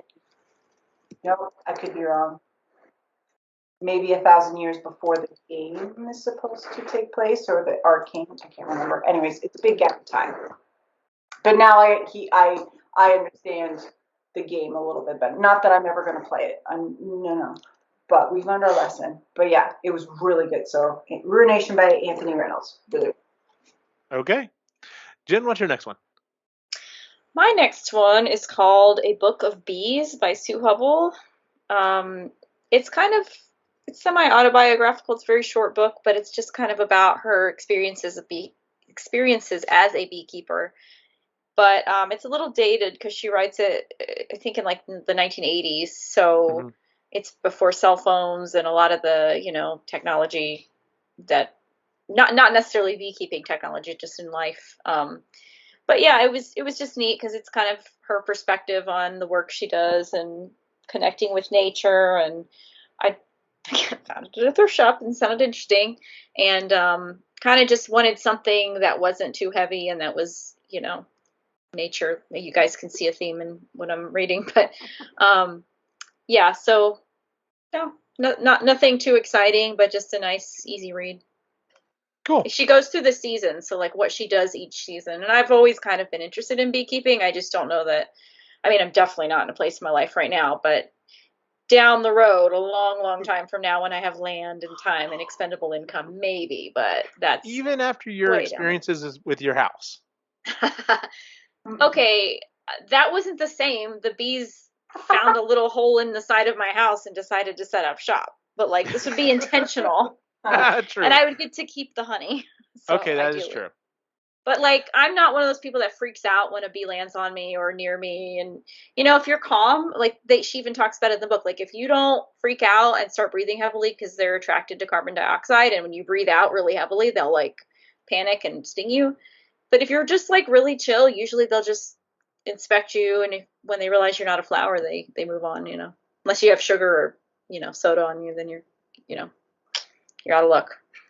Just make sure it's not hornets, because they'll sting you anyway. Well, yeah. Hornets, wasps, all those guys can. Dicks. Yeah. They'll chase you. Yeah. Sean, what's your next one? I did Mr. Midshipman Hornblower by C.S. Forrester, an oldie. Okay. Well, I'm diverse. Leave me alone. I'm not saying anything. I'm just saying, okay. I just felt like going back to the like I read so much science fiction and fantasy and stuff like that. It just felt like going back. I used to read actually like pirate books and old naval books and stuff like that when I was in high school a lot. So it was just kind of going back. So this is, I don't know if you don't know Hornblower, but there's a whole series on him.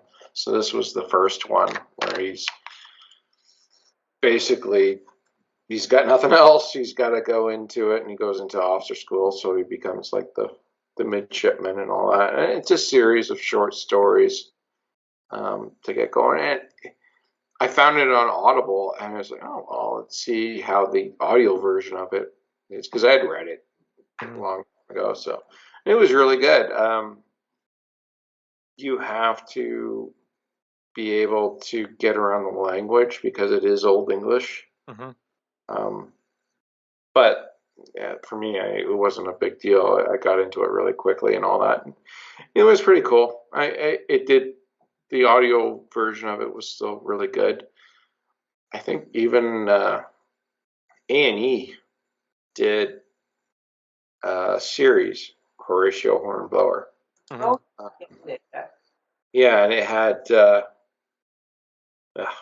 what's his name? Played Mr. Fantastic in the original Fantastic Four movies. Oh, he's I can see his face. I can't remember. His name's Yoan something. He's actually a really good actor. Anyway, in his younger days, he played Horatio Hornblower in it, and he was really, really good. So, but yeah, so I haven't gotten the rest of the series yet. It's one of those ones where I'm like kind of keeping an eye on. It's in my list. I'm waiting for them to go on sale because I really don't want to spend that much money on it. Right. And I'm not going to spend a credit on it. So, but yeah, it was a good read because it's a series of stories kind of thing. But yeah, nice. My next one I'm actually going to skip because I have a feeling it's probably Ray's next one. Sleeping Beauties. I finally kind of got back around to doing some Stephen King. This one was actually written by Stephen King and Owen King, so him and his son. I wasn't completely sold on the idea in the first place. Basically, every woman in the world within about a 24-hour period, like basically goes into this sleep and like this weird, like kind of like, I don't know, this stringy mask kind of covers their faces. And if you were to like, if you tried to like tear it off or whatever, they become this berserker and will kill anyone around them. And so it does have a supernatural thing to it, and it's okay. The story itself was all right. It's one of those things. It's like, well, of course there are going to be people who are like, well, I'm going to protect, my loved ones, whatever I could do. And some people are just like, is this the work of Satan? Is this the work, what's going on here? And maybe we should maybe we should burn all these people. And it's, traditional type thing. And then on the other side, it's like, well, you have to kind of decide the fate of humanity. And it was all right. It wasn't great. I actually returned it. I think it's the only Stephen King book I've ever returned. I don't know if I just wasn't in the right mindset for it, but I just didn't really care for it that much. So, and I've read most of all of his other stuff. Like I've read a large swath of his stuff, and this one just did not hit so at all. Like sometimes his books are fine, and he just doesn't really stick the landing. This wasn't even that. This one just the whole time I was like, all right, I'm about 3/4 way through this one. I'm going to finish this one, and then I'm returning it. Like I don't think I don't think there was a way he could have saved it. Like where I would have been like, oh no, that was a good book. So, Ray, what's your next one? It's not what you think it is because I didn't read that one yet. You haven't read Final Equinox? I have not. Okay. So it's in my to buy list. I haven't even bought it yet. Okay. Because other things came up. I'm a big fan of Nathan Lowell. I love like we've done the series with Ishmael for the first part of the series anyway. Mm-hmm. Loved The Wizard's Butler. I found it fantastic. So I went to see what else was out there, and there's a book called Ravenwood, which is the first book of a trilogy. And you follow a woman's journey. Her name is Tanith, and not a lot happens in this book. Even by Nathan Lowell standards. I'm listening to it now and I like it. So it's okay. I was gonna I remember recommending it to the group at one point that we were gonna read it, and then as I'm getting through, I'm like, I can't recommend this book because I like it. It's okay. It's okay. My problem with it is a slow burn. Mm-hmm. And I can't even call it a slow burn. It's more like a slow fizzle. It takes a long time for. I think it could make a really interesting show. Mm-hmm. But yeah, it's and maybe part of it is the narrator. She reads slowly. So yeah, I don't know. It was okay. As soon as I was done listening to it, I'm like, Chris will like this book. So. And she did. And I do. It wasn't a waste of a credit. So, well, I will probably read the trilogy at some point. We'll have to get some more credits and read some more of it. But yeah, that'll be my last one because Sean stole mine by off the entire series of 18 books. Yeah. Yeah, no kidding. I was doing okay. Chris, what's your next one? It's a book called Life Signs by James Lovegrove, and it is a Firefly book. And if you love the series, Firefly, the TV show. Yeah. Yes, it is so good. It was like reading a episode of Firefly. It was super fast paced. I get to read about Wash, who's my favorite character again. But yeah, so in this one, and I knew what was going to, because it takes place between the end of Firefly and before Serenity. So in this one, Inara is sick. And the crew decides to go on this Hail Mary mission to try and find this doctor to help her with her illness while she's like in the last week of her life. Except the doctor that they want to go see is on this ice planet in a inescapable prison. Obviously. So they go, and it's really, really fast-paced, really, really interesting, lots of cool characters. And yeah, I knew how it was going to end because of where it sits in the timeline. Mm-hmm. So that was kind of made me feel good about reading it. I'm like, they're all gonna live. Nice. And so I like reading it, but it was like reading an episode of Firefly. So it was really, really good. I really liked it. Nice. Yeah. I love that show. I know, it was so good. I gotta rewatch that show. They have books. I know. Amazing. Do you watch Resident Alien? No, I have to. There's Alan Tudyk, I love him. Oh, just so much stuff. We only have 2 streaming services, so I have to. Actually, that one I actually purchased on Apple TV because I love Alan Tudyk so much, and the show is so good. Oh, he's also really nice in person. Jen, yeah, he seems like a cuddler. Yeah. This is my last one. I started it in December and finished it in January, so I'm going to go ahead and throw it in. This is my one fiction book on the list. It's called A Ministry for the Future The Ministry for the Future by Kim Stanley Robinson. I talked about this on Sustainably Geeky, but it's actually thicker than the Overstory, which is our book for next month. Yeah, Kim Stanley. They're heavy reads. Yeah, it was dense. So I don't know if all his books are like this, but it was like each chapter was a different perspective and different like storyline for this, but they all kind of merged together. But then some of them are completely unrelated.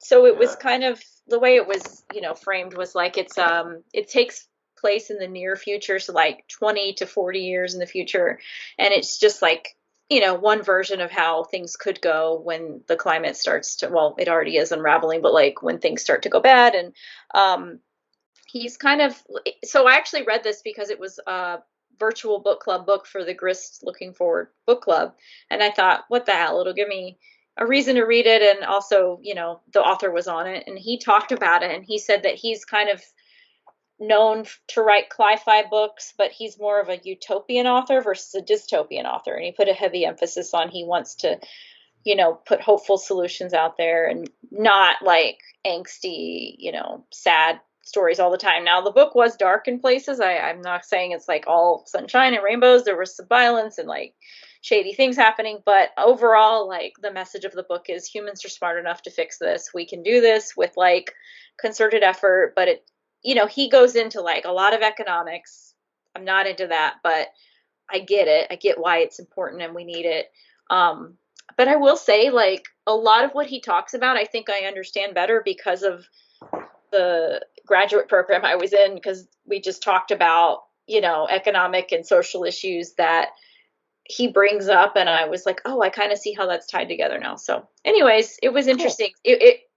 I'm not doing a great job of actually telling you what it's about, but like the Ministry for the Future is an organization created out of the UN to like think, for future generations and put forward how we can fix climate change. And they're kind of the main, plot line, but then there's other people that come in and out and intersect. And then he'll just like randomly have a chapter, and some of his chapters are like 2 pages, but a chapter about like the perspective of an atom, like he like goes through, I do this, this, and this, and he lists all these things, and he's like, I am an atom, the building blocks of life, or something. So it's just like a little strange, but okay.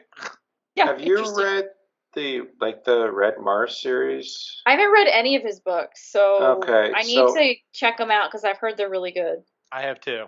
The series is Red Mars, Green Mars, or Blue Mars, Green Mars, yeah. And yeah, they do bounce around from character to character, and they're really long.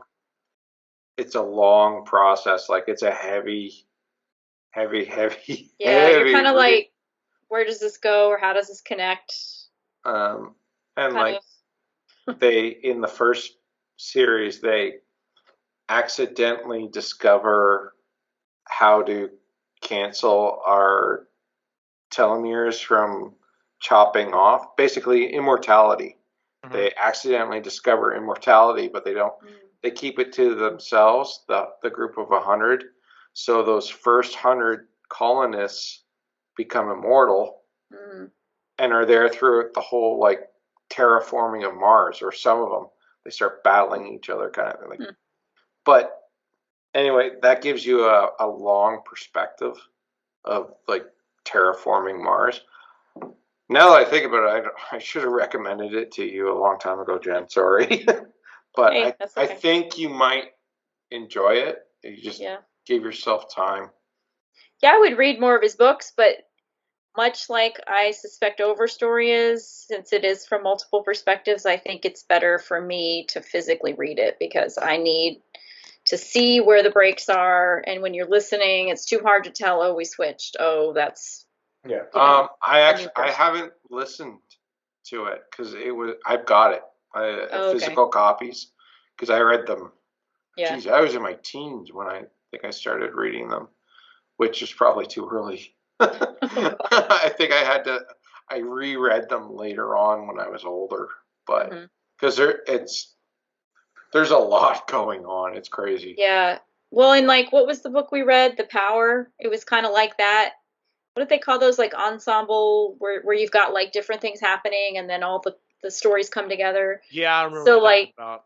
I listened to that one, and that was hard for me too. I think Chris and I said the same thing. Like, I should have read this because it's easier just to, I don't know, my brain anyways. No, I was confused on it too. It was just like, wait, what? Who's like, talking? oh, we've swapped. Yeah, we've swapped, and there wasn't a clear And her delineation. accent was also hard. Yeah, so. that too. So, Sean, what's your next one?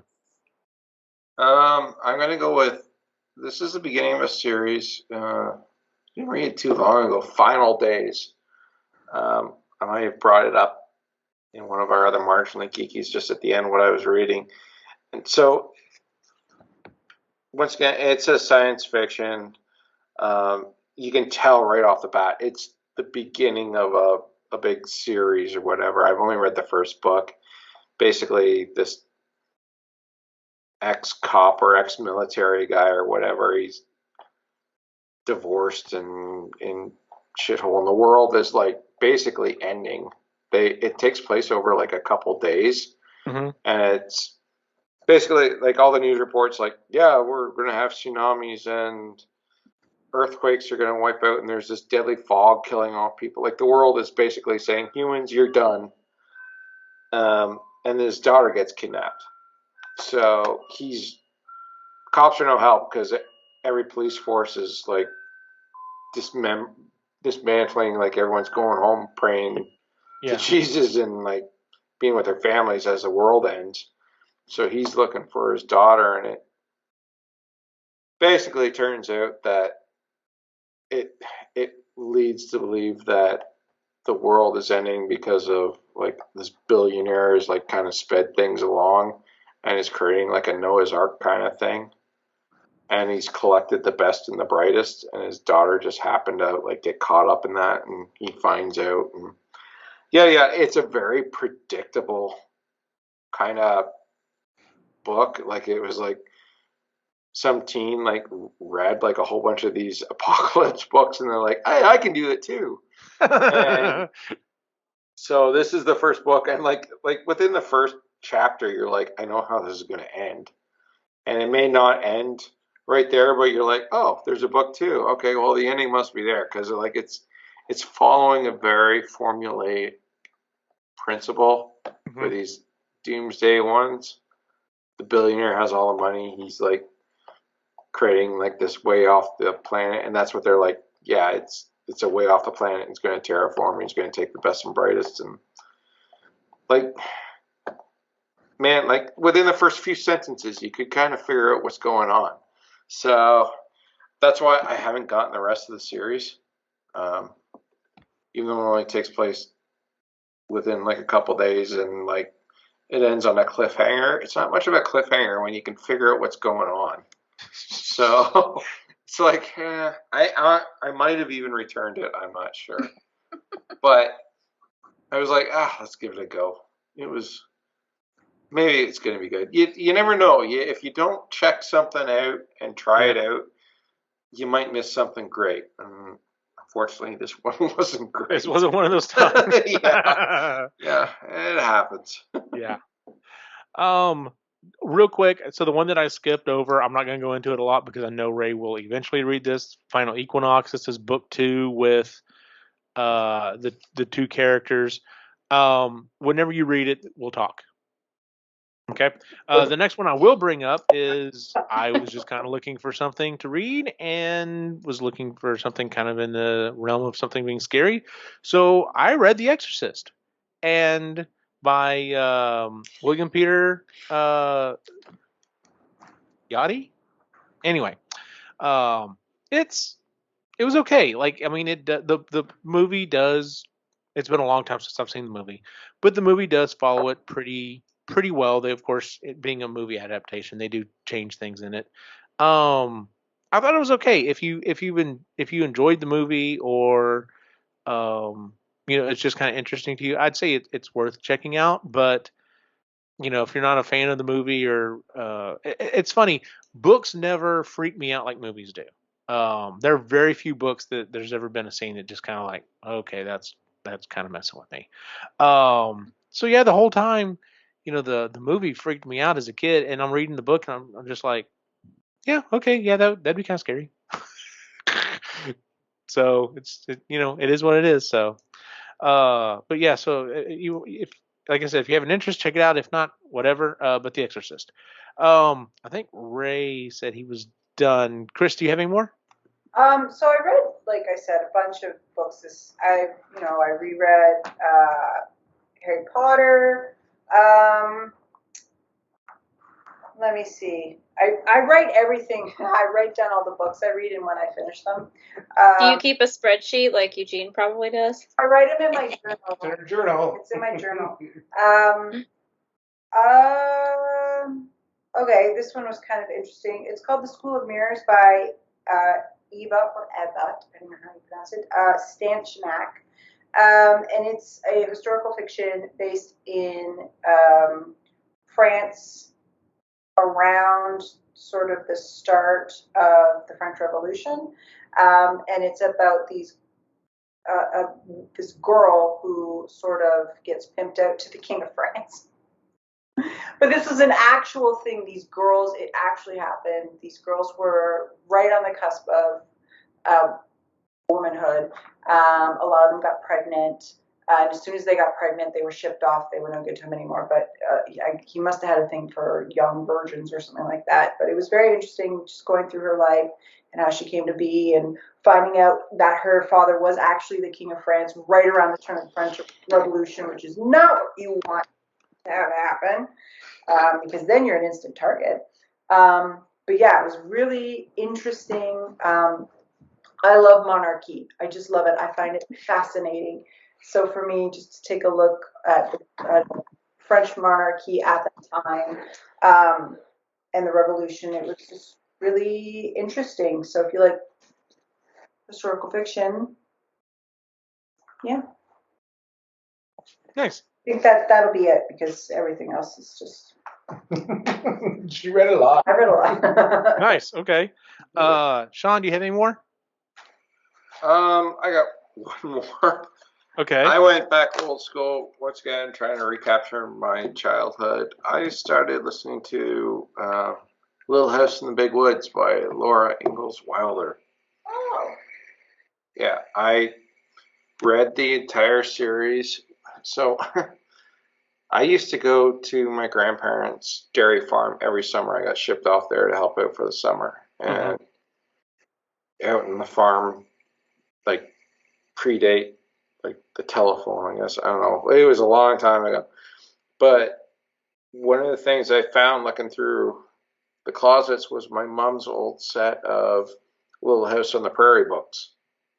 I didn't have anything else to do, so I started reading them, and I loved them. I absolutely loved them. So did not see this coming from Sean. To know me is to love me. Anyway, read them, and then I was like, oh man, they're on Audible. I figured, shit, man, I'm going to relive my childhood. And like, I got the first one, and the story still, it took me back. It was great. The problem was the narrator. Oh my God, just totally ruined it for me. It was some lady reading it and like trying to do kids' voices and stuff like that. It just, oh my God, I wanted to like reach through the electronic device and just strangle her. I was like, you're killing my childhood. I hate you, you stupid bitch. And oh yeah, I was literally angry. I was like, I like the story, but I can't stand your voice. It was just like nails on a chalkboard. Like every voice, like her paw was horrible. Oh my God. So I guess you can't go back. That's the lesson. You can't go back.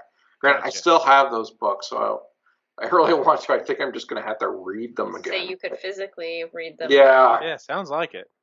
Yeah, I did not see that coming though. Like something that like your childhood, and then like someone else does it, and then just the rage. Man, it's been a long time since I've been that angry. The Little House on the Prairie of all things, man. I know, right? Jeez. Triggers, holy crap, crazy. But yeah, that was that was the last one for this year because I spent a lot of time on those. The Expeditionary Force. Expeditionary Force, because I listen to them at normal speed, not like other people. So like Same here. like with the Mavericks and all that, it'd probably be about $22 or whatever. That's a lot of time. It is a lot of time. Because each of those books are in around like the 10 to 11 hour mark, right? Like it's. Oh yeah, the first one wasn't too bad, but yeah, they got really really long. Some of them are definitely heftier than others, but yeah. Yeah. But, yes, so those are just the books that we didn't do for the show. Yeah. I've got two more to go over. One of them is Everything's Eventual, another Stephen King book. I was like, all right, got burned on the last one. I'll read this one. This is one of his collection of short stories. And what's interesting is this is one of those that I should have read a long time ago. One of the short stories themselves are okay. One of the short stories, though, is a precursor to the events of the Dark Tower. And it's interesting. This is crazy. So the original website, One Man Asylum, we used to do. We did reviews and stuff, and then we would start writing some different articles and stuff. And I had written an article on the 3 paths to read the Dark Tower, and it was like you can read just the I think it's 7. Actually, I think it's 8 now. The 8 core books. You could go through and read. You get to a certain point, and then you go read all of his other books because all of Stephen King's books reference the Dark Tower. Or I had also broken it into, well, if you want to read this through chronologically, these are the books you read, and then you read book 1, and then you read these books, and then you read book 2. And I did a bunch of research on it. Anyway, when we closed down the old site, I had someone contact me from Reddit saying, what happened to this article? Because the Stephen King's community has been using this as like a roadmap for years. And I'm just like, wow. What? So I found all the information and I posted it. I was like, here, I will post it on y'all's thing. This is literally word for word. I just copied it and posted it up there. I'm like, so, I'm sure it's out of date now because he's adding more books and stuff to it. Well, anyway, Everything Eventual was on that list because there's a short story that talks about one of the things that happens to Roland with the little sisters. And it's funny because I never read it. And so whenever that popped up, I was just like, it's a Roland story. I was so excited about it. So yeah, I did enjoy that. And then the last book that I had, and I had to double check, make sure that I did finish this within 2022, is Destructive Reasoning by Scott Meyer. I'm seeing head shakes and stuff there. I enjoyed it. There were some problems, mainly with the reader. And not just because of the reader, just because of some of the voice work. Yeah. But yeah, I'm sure we will discuss this sometime or another on the show. So I'm not going to go too far into it. But if you read The Authorities, if you liked The Authorities, this is the sequel book that did finally come out. What's funny is when we did the interview with Scott Meyer, we asked him if he could tell us anything about anything, and he makes this comment about, do you know who has the largest, the best investigation, private investigative company firm or whatever? And we're like, no, who? He's like, Target. And we're just like, okay, that's interesting. And then when you read this book, you're like, okay, I see where that research went. So I thought that was kind of fun. Can I just say, I don't think I've ever read a Stephen King book. As None? You were talking, no, my mom collected them, and I never saw her read one, even though she claimed to love him. But I watched some of the movies. I never read the books. Oh, don't I need watch. to read. I know. The movies are horrible. But I think I would like them. I just never read them. I don't know why. So. First Stephen King book I ever read was Dreamcatcher. Which was, I actually didn't mind it. It was the book is okay. It was the weird. Movie is horrible. I think mine was Cujo. Cujo's okay. Jen, I've never read any Stephen King stuff. Okay. I probably wouldn't have. Everyone was reading them, and he was so huge. I was like, maybe I should read one. And I found it for $2 in a gas station. I'm like, all right, well, let's read it here. Yeah. Fear or whatever the hell it. Oh yeah. That was Well, a some of y'all have read at least one because my recommendation was Salem's Lot. Salem's Lot. That was I did stupid. read it. I didn't do that one. Yeah, I wasn't there that month. I'm not a Stephen King fan, sorry. And there are a lot of people who are not, and I like his books. So I don't like all of them. Honestly, of all of his books, if you're not necessarily interested in like the more horror aspect, crap, I can never remember the date. The one he wrote about, it was a Hulu series as well, about the guy that goes back and tries to stop JFK from being assassinated. That is a fantastic book.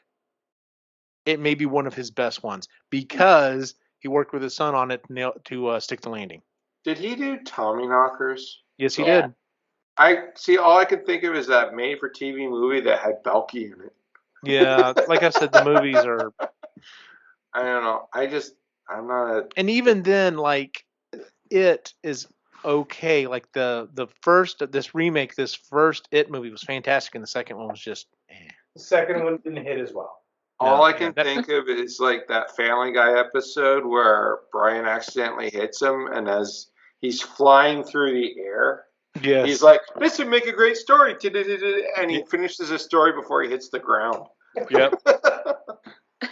Once again, yet another epic rap battles of history: Stephen King versus Edgar Allan Poe, and he even's like, I can write an entire novel in like 8 lines, dude. So, anyway, so that is our show for the month, ladies and gentlemen.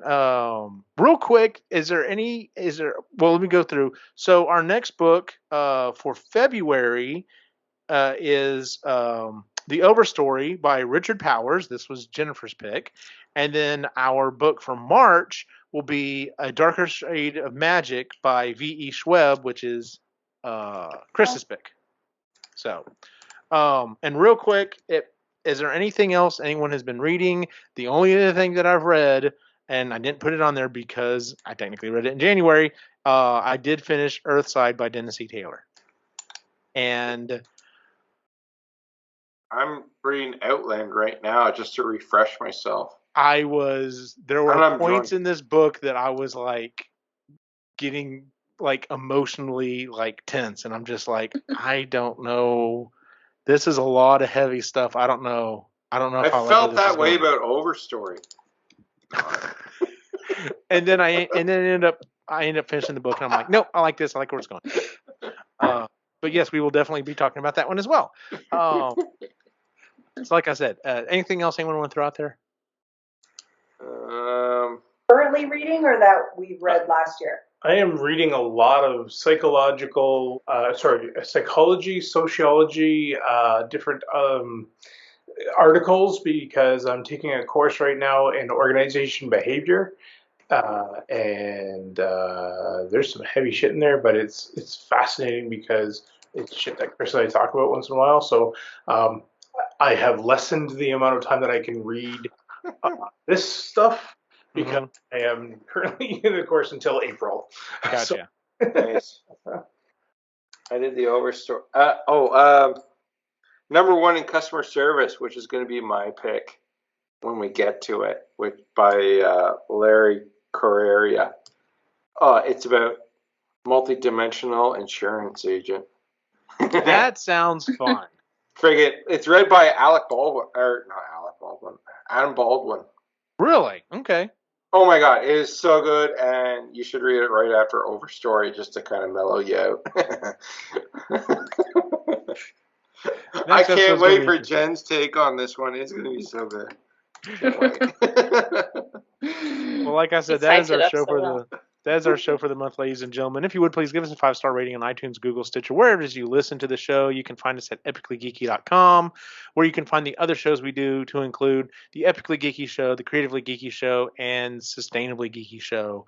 You can find us on most of the social networks, even though we're not that active, at Epically Geeky. Where can we find you online, Ray? The Reluctant Yeti on Instagram, and I will start posting again soon. I've got some other paintings and stuff that I want to get done, but again, this course is kind of taking me away from that stuff. So, I bet. I'll get back to this probably in April. Nice. Chris? All the shows you mentioned, and on Instagram at Moody Midlife. Jen? You can find me on Sustainably Geeky each month, sometimes here and Epically Geeky, and on Instagram and Twitter at Het's Gonna Be Me. Sean? The Mac Daddy of the Geekies on Epically Geeky. As Jen rolls her eyes again at me. Jesus Murphy. And your favorite broken toy on Instagram. And as always, you can find my individual wacky adventure online at Optimus Gene on Facebook, Instagram, and Twitter. For everyone on the site, have a good night.